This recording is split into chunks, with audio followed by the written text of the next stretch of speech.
Hi అండి. ఈ వీడియోలో సైకాలజీలో కొన్ని ఇంపార్టెంట్ బిట్స్ చూద్దాం. ఫస్ట్ బిట్, ఆర్టీఈ చట్టం 2009 ప్రకారం ఒక ప్రాథమిక పాఠశాల విద్యార్థుల సంఖ్య 125 అయినా కావాల్సిన ఉపాధ్యాయుల సంఖ్య. Answer is 4.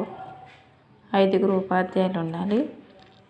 వీటి మీద కొన్ని ఇంపార్టెంట్, ఎంతమంది విద్యార్థులకు ఎంతమంది టీచర్స్ కావాలనేది ఈ బిట్స్లో చూద్దాం. 60 మంది విద్యార్థులకు 2 టీచర్స్, 61 నుండి 90 మంది విద్యార్థులకు 3 టీచర్స్, 91 నుండి 120 మందికి 4 టీచర్లు, 121 నుండి 150 మందికి 5 టీచర్లు, 150 పైన 5 టీచర్లు ప్లస్ ఒక ప్రధాన ఉపాధ్యాయుడు. అలాగే 1 నుండి 5 తరగతులకి అయితే ఒక టీచర్, 30 మంది స్టూడెంట్స్కి ఒక టీచర్ అవసరం. 6 నుండి 8 తరగతులకు ఒక టీచర్ ప్లస్ 35 స్టూడెంట్స్కి ఒక టీచర్. అలాగే వర్కింగ్ డేస్ వచ్చేసి 1 నుండి 5 తరగతులకు 200 రోజులు జరుగుతాయి. 6 నుండి 8 తరగతులకి అయితే 220 రోజులు జరుగుతాయి.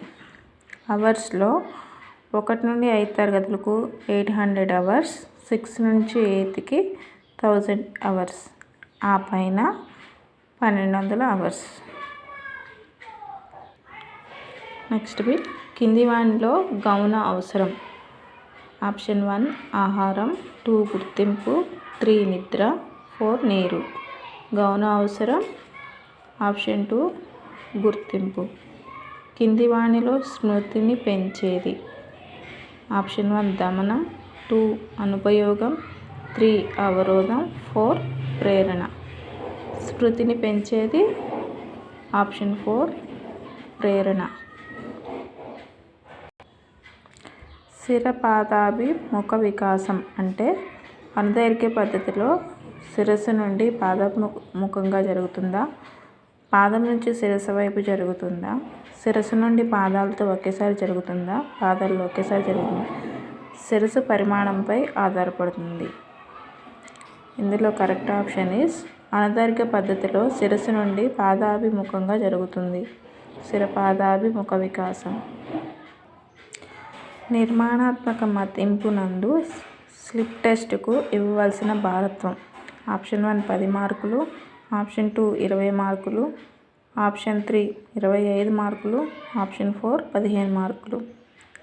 నిర్మాణాత్మక మదింపు నందు స్లిప్ టెస్ట్కు ఇవ్వాల్సిన భారత్వం ఆప్షన్ 2 20 మార్కులు. ఏకాంత క్రీడలో పిల్లలు ఇతరులతో కలిసి ఆడుకుంటారు. ఆప్షన్ 2 ఒంటరిగా ఆడుకుంటారు. ఆప్షన్ 3 ఇతరులతో ఆట వస్తువులను పంచుకుంటారు. ఆప్షన్ 4 రోజంతా ఒకే ఆట ఆడతారు. ఏకాంత క్రీడల్లో పిల్లలు ఒంటరిగా ఆడుకుంటారు. వీడియో కనుక నచ్చినట్లయితే please subscribe my channel. Thank you for watching.